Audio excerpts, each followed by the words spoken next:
Hi everyone, I'm going to be walking you through how to complete the risk management project using Clearwater and the provided case organization, which is on the screen right now. Here on the screen is the case organization for Billingsley Bokovich Business Supplies Inc., for short B3SI. This opening paragraph here gives a brief overview of their mission statement, which is to provide customers with high quality business and technology supplies, equipment, etc., to maximize their business operations. If we continue down, here's an overview of their value statement, which states their goals and what they strive to provide for their customers, and it also gives a brief background about their founders, William and Alexander, who met in college and decided to go into business together to create B3SI.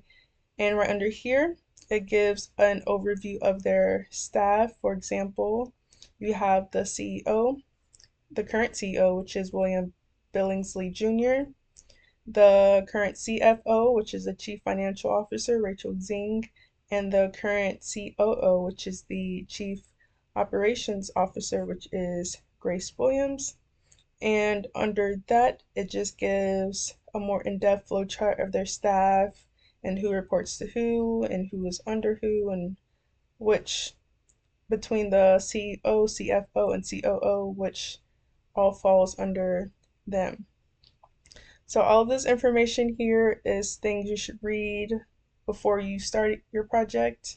And here, right here, the B3SI data center and server room, room 127, is where we will start the information that will be included in your risk management project. So here is an example of an asset table. So for this project, an asset is any application, database, or file that stores critical data that is important for managing risk. So I got these 5. For this project, you should have between 15 and 20, but for right now, I'm just going to use an example for 5 of them.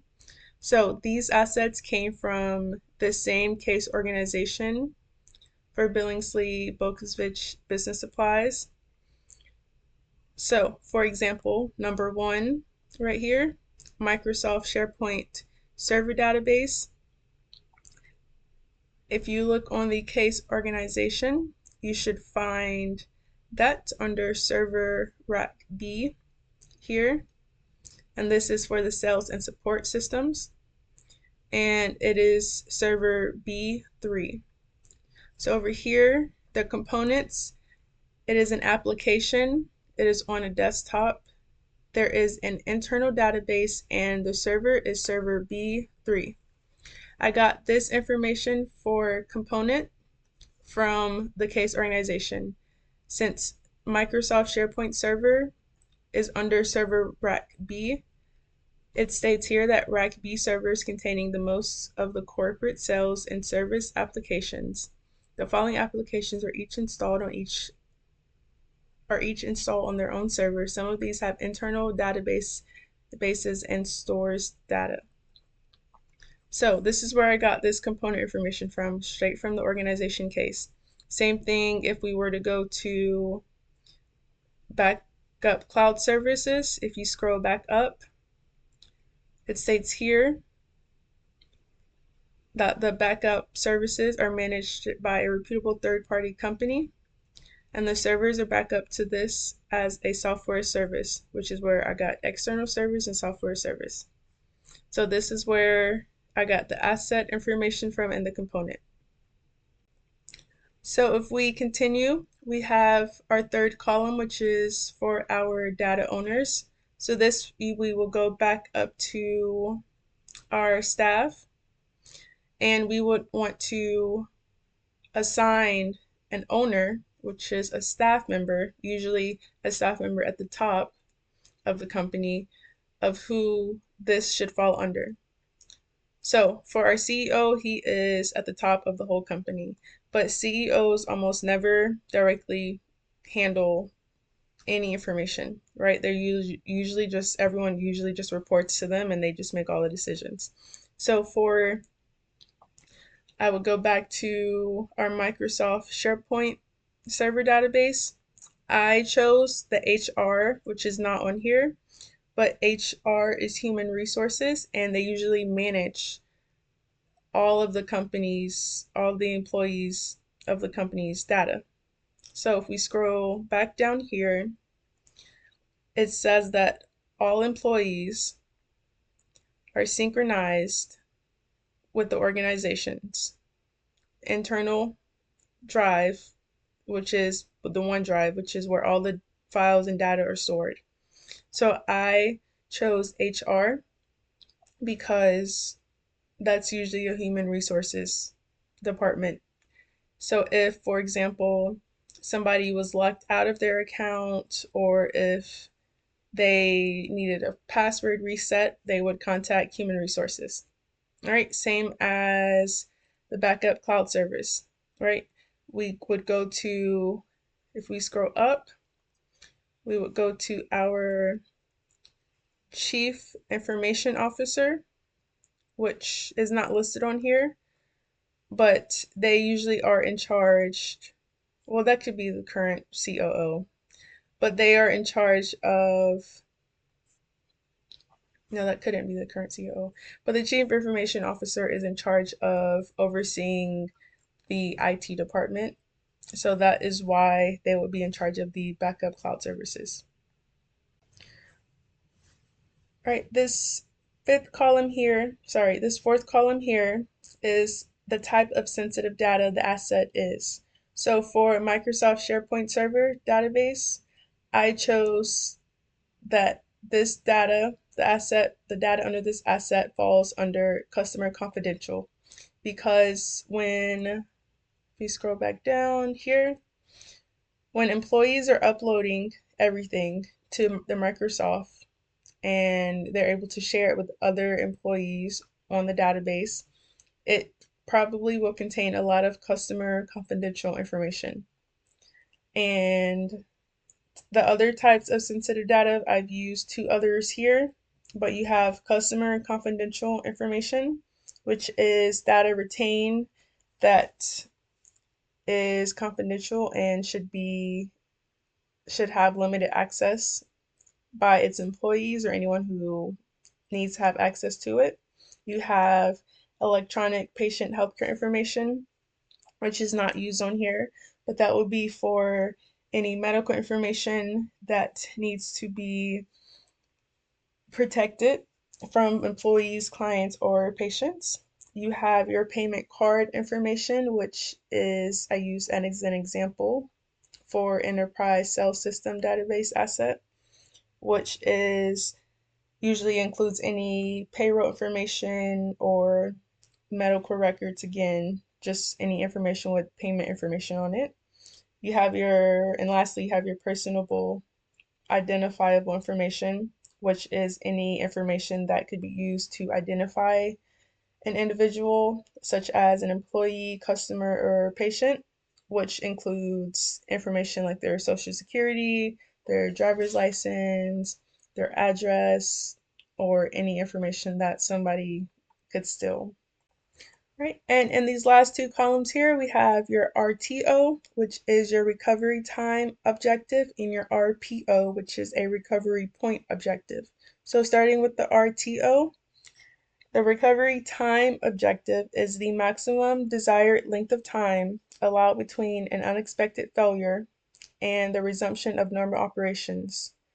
So this is basically describing the amount of time after one of these assets fails or goes down that is unacceptable before damage happens. So, for example, your RTO for Microsoft SharePoint Server database, I chose that I put a 2. So 2 is equivalent to 8 hours. So if we were to lose this database for some reason, it went out, it got hacked, it just stopped working for the day. It is acceptable for the Microsoft SharePoint server to be down for a maximum of 8 hours before it becomes unacceptable.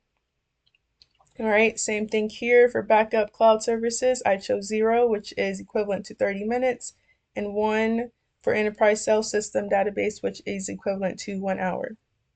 All right, and for RPO, this is the recovery point objective, which is the maximum acceptable amount of data loss measured in time.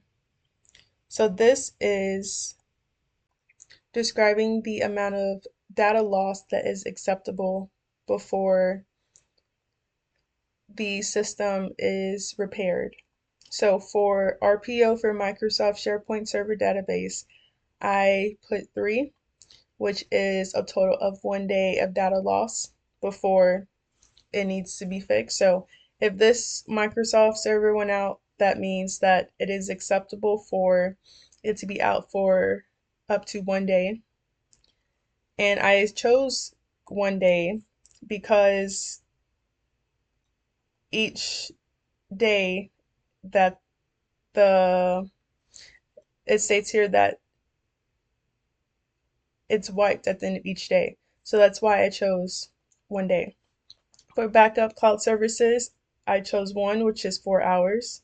I feel like you should be able to back up your service. You don't want to lose any information. So I think 4 hours is enough time for this to be repaired, and 4 hours is enough time for data to be lost, but you don't want data for your backup cloud services to be out for more than 4 hours.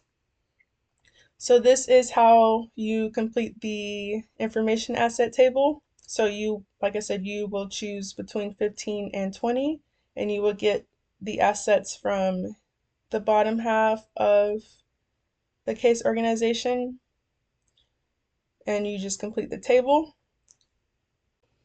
And you go through, you list your assets, and you list your components, your data owners, your type of sensitive data, your RTO, and your RPO.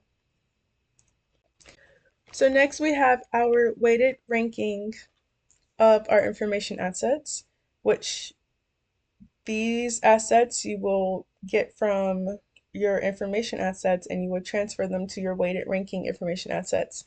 So first we want to list our asset names over here in this left column. Like I said, here I am using the example of 5, but you still need between 15 and 20. So I listed the same: backup cloud services, human resources management, enterprise sales, Microsoft SharePoint, and Windows Active Directory. They use the same list for assets over here in this table to the asset name right here in this table. At the top here, you want to name between 4 and 5 criteria that you want to use for your assets. So here, and I wrote a little description at the bottom of the table so you can know what the descriptions of the criteria are. So cost to replace and repair, which is number 1. It is defined as reducing the risk of loss. It was selected for this case organization because of how much money they could be spending due to damage. Same thing for biggest liability. There's a description. There's a description for value to the organization, and there's a description for most expensive to protect. And this is for if somebody not in the organization or not familiar with a risk assessment management project, they can know a little bit more about what you're talking about. So for here, you have your asset names over here, and you have your criteria at the top. And next, you're going to assign a weight to your criteria. So the weight can come from how important you think the criteria is. So for me, I think the value to the organization is most important. That's why this weight is bigger than, or sorry, is larger than the other 3, because I think the value that these provide to the organization is the most important. Next, I have for second, highest, I have the biggest liability. I think you want to protect and you don't want to be vulnerable to any outside risk. So the biggest liability is second here, and I have that at 0.30. For third, I have the cost to replace and repair. I just think cost it would cost a lot to replace any of these that go out. And then last, most expensive to protect. These two are kind of similar, but they're different. Cost to replace and repair is more so about the threat already occurring, and most expensive to protect is preventing the threat from occurring. So that's the difference between cost to replace and repair and most expensive to protect. So once you have your asset names listed out, your criteria and your criteria weight, which these four, or if you use five, it should total to 1.0. You want to go through each asset and each criteria and rank its importance. So you have 5 through 1. So if it's a 1, for example, here, that means that it is not important. Sorry, 0 would mean it is not important. 1 would mean it's a little important. 2, somewhat important. 3, important. 4, very important. And 5, critically important. So you want to go through and rank each asset name and with its criteria. So for example, for backup cloud services, I think all of these are critically important. I think most of the information for the company is stored in the backup cloud services. So if this was to be damaged and you would have to replace it, that's important. I think it will be a liability if it were to get hacked. I think it is very valuable to the organization, and I think it is expensive to protect because, like I said, it is a big liability. So these two are also kind of related.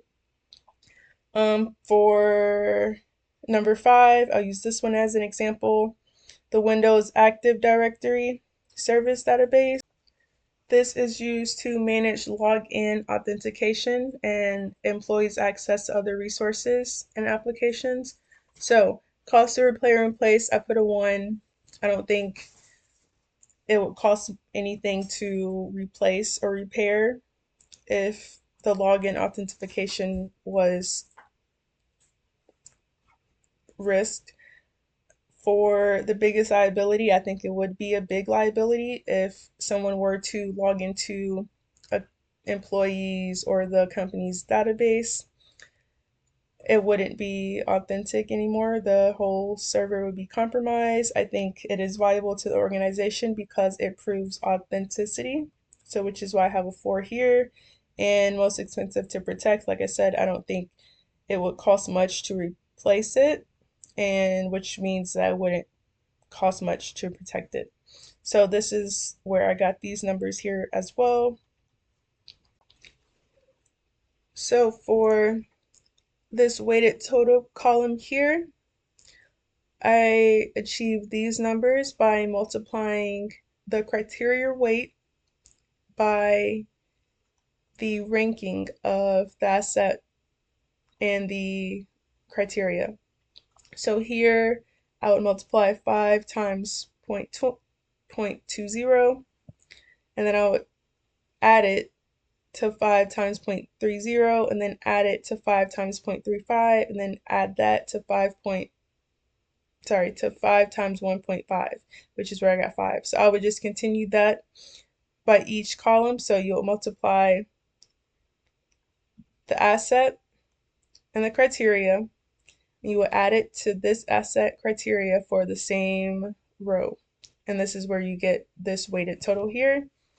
And then once you are done, you will rank its importance, and which is back to the 5 being critically important, 4 being very important, 3 being important, 2 being little important, 2 being somewhat important, 1 being a little important, and 0 being not important.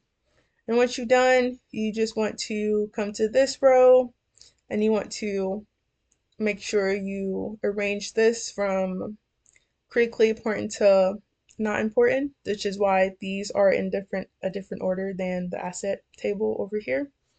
So this is how you complete the first part of this project, and the rest will be completed in Clearwater. All right, so now you should be on the Clearwater system. So once you have access to the website, your screen should look like this, and you want to go to the left-hand side over here, and you want to make sure you are on the asset drop down, and you want to, this is where you list all of your assets. So if we go back to this list right here, this is where you list all 15 to 20 of your assets. So we are going to start entering. I will just enter 1 for an example. So I'm going to click on new, and it's going to take me to the screen. So for my example, I will use backup cloud services. So the name of my asset is backup cloud services. Enter a description. It allows the organization to conduct and manage backups and perform restores. This occurs in the data center. All right, so now we go back to our information asset table and our weighted ranking table. So for backup cloud services, and by the way, the asset description should be at least 2 to 3 sentences.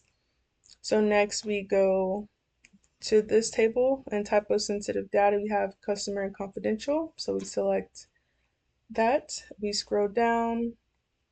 For our component types, these are our components. So for backup cloud services, we have backup media. We don't have any end user devices. Infrastructure, we have a server. For management, we don't have anything related to there. We don't have anything related to there. For networks, we have a network device, and we have an internal network that is wireless. And for software, as we stated over here, we have software service. So we scroll down for importance. If you go to our weighted ranking table, we established that the backup cloud service was critically important. Our RTO,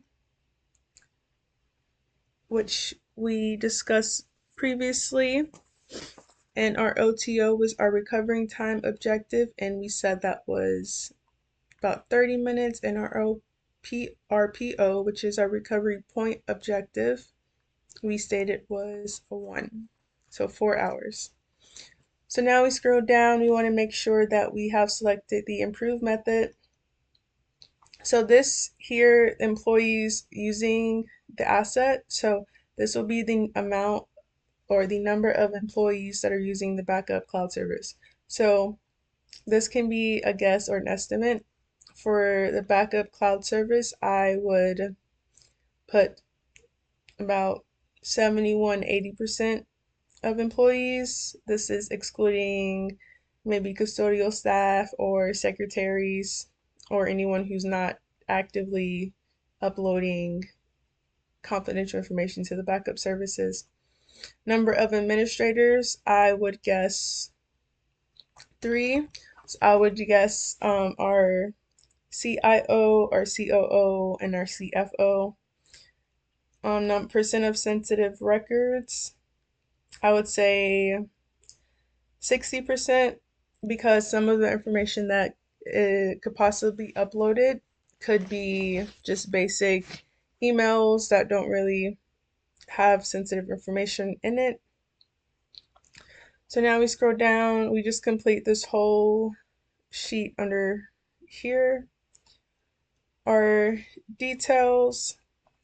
So for the details portion, I took the liberty to fill it out ahead of time. So for sources, this is information that the backup cloud, because that is our asset, is getting its information from. So it will be getting its information that it's uploading from customers, employees, and third-party companies that work with B3SI.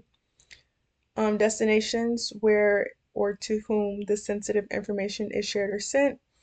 I stated this sensitive information is being sent to redundant backups from the cloud server, desktops, laptops, internal software, and external hard drives. And I can add from B3SI. And I got this information from our case organization. It states here as the backup cloud services, it is managed by the third party company. And if we go back, our asset business owner, I would say Grace Williams, and she is the COO, the Chief Operating Officer, which again, I got the information from our case organization. So she would just make sure all operations are running smoothly through the company.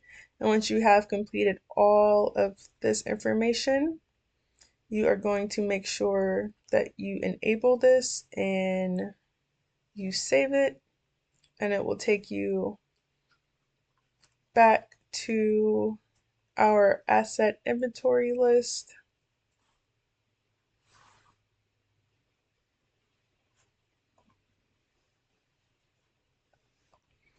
All right, so once you create your asset, it will, and you select asset inventory list, it will bring you to this sheet and you will see everything you just entered: the asset name, asset description, the importance, the owner, everything you just entered into this will be listed in the asset inventory list right here.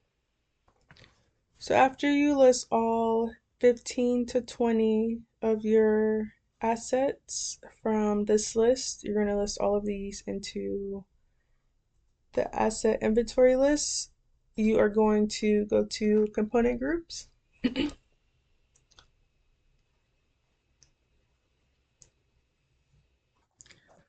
right, so next we are going to complete the component group. So this is located still under assets and component groups. So this will be the components you selected under your asset inventory list. If you go back to the asset inventory table we made, the component group, that will be what you select here. If you remember that from the asset inventory list fill-in we just did. So for here, I selected network device because for my backup cloud, that was one of the components I selected. Selected software service, database, network device, server, external storage. So I'm going to just go through this one.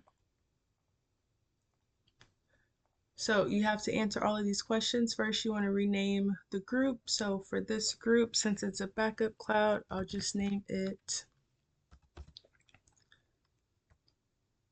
backup device. Right, and then save. And then you answer these portents. It's critically important. Physical location.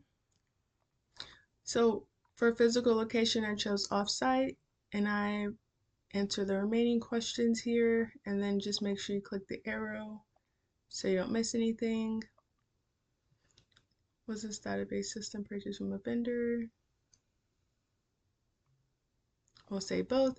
So this you just kind of guess and estimate what you want them to do. And then once you're done, make sure you save it. So you want to make sure you do this for all the component groups you selected for all 15 and 20 of your assets. So for this one, the next one I would do will be software service, and then I'll make sure I do database, and then the other two I selected here for the components. So again, once you complete all of your components, so everything in your asset inventory list that you select as a component should be listed here. So you should have multiple groups. In each, you'll have different assets under each group. Some may have the same group. So once you complete this and you go through this, you are going to go to framing a governance and risk threshold. All right, I gotta log back in real quick. My apologies for the technical difficulties. So once you have all of your components grouped, you are going to go to your risk threshold for the step we will do after this, and you just want to make sure that your risk threshold up here in the upper right corner is at 8. And now this just tells how much risk B3SI is willing to accept with their assets. So once this is set to 8, we will visit this again, but you want to go down to risk determination and you want to fill out the risk questionnaire list. So here you have all your component group names whenever it loads. And this is what we just completed under component groups under assets. And you want to make sure that your component group name, so I'm going to do server, and I did not name this, so I will have to go back and name this outside of the default name it gives. So once you select, you have to do at least 5 component groups. You have to fill out the questionnaires for at least 5. So next you want to hit continue, and it will take you to this screen. And these are your controls for the company, and this is the response. So you want to have your control for this one. It says application network and system penetration testing is your control. So is the company or the backup server of the company handling application network or system penetration testing? I would say it's not, because that's not something that occurs with the backup server. That's something that would occur with another component group. So you want to make sure you fill all of these out, and then once you complete this, you are going to answer it for all of the risk components that we have. All right, so I took the liberty of filling it out. So I actually changed this first response because the server will need to go through penetration testing. So these are my responses for the control. And down here is the likelihood and impact of the risk. I said that it is unlikely that the backup server will experience a threat or be at risk to a threat, just because how secure it is. But the impact here, if it does experience a threat against it, then the magnitude will be big or major because of how much data and personal information is stored on those servers. All right, so next you want to continue. You want to fill out this as well, more control and control responses. All right, so once you complete all of the questionnaires, you want to make sure that you also type notes for each questionnaire about why you selected the likelihood of the risk and the impact of the risk. And then you want to save everything. Sorry for that, more technical difficulties. So you want to make sure you complete this for 5 of the component groups. And once you're done, you can also go back to our risk threshold, which you see this is what we just completed in the risk questionnaire list. So now you want to go down and visit our rating review.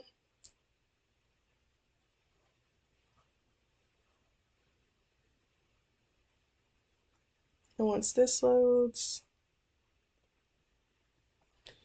so again, you should see your component group, which is server. Our asset we used was the backup cloud. And again, you will have 5.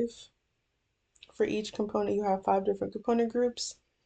It has everything we named. We completed in the questionnaire list. Our risk likelihood, our impact, our risk rating, which should be above or equal to 8, which they all are. And then here is where you would enter your notes that we listed already previously. So now when we're done, we're going to go to risk response and risk response list.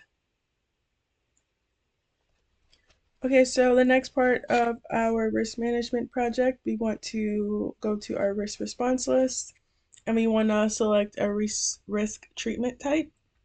So right here under risk treatment type, you will have 4 options, which is to accept the risk, avoid the risk, mitigate the risk, which means to defend or transfer the risk. Right now, it's not allowing me to select anything, so I'm just going to walk you through this step. Once you select it, you're going to choose your risk owner, and then your risk notes that you entered previously should be here. And it should allow you to evaluate your risk status once you complete all of these sections 1, 2, and 3. So now you're going to scroll down and it's going to give you your controls that you selected previously, and it's going to give you an action. So the action here will be giving you options whether you want to add a control to this, if you want to enhance it somehow, or you want to take it away and omit it. So this will go here, and then after you want to go to treat and evaluate, and you will enter the effectiveness of the control, and you will enter the, after you enter the effectiveness, you enter the feasibility, which is how you want to put into place the effectiveness of these controls. So once you complete all of this, remember you have to complete the top for each of the 5 component groups and risk response list. You will enter up here and then you will select your action, effectiveness, feasibility, and then you will move on to the rest of the risk treatment, the rest of the component groups. So you will do this for each of your component groups. So after you're done, that pretty much sums up the risk management project. So now you will go to your deliverables, which should be the reports that will generate from all of this entering we did here. So first we go to our reports column over here. In the report section, you're going to go to assets and your assets inventory. And while this is loading, this will list all of your assets, the 15 to 20 that we listed here at the beginning. Remember, I just used one example, so you should have 15 to 20 of these assets here. Next, we are going to go to our risk determination reports. So that would be under risk determination. And we go to our risk rating detail, which is what we looked at earlier when we looked at the risk threshold. So I'm going to give that a few moments to load.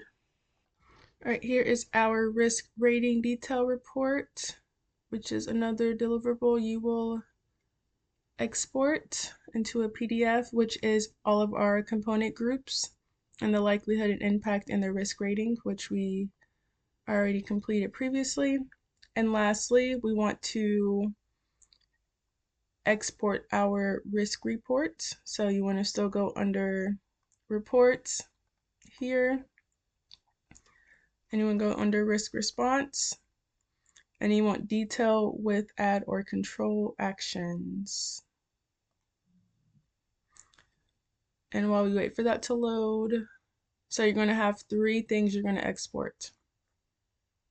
And this is the last PDF you will export. There is nothing here because it would not let me input the information, but this information came from our risk response list, and the action we had to input the feasibility and the risk.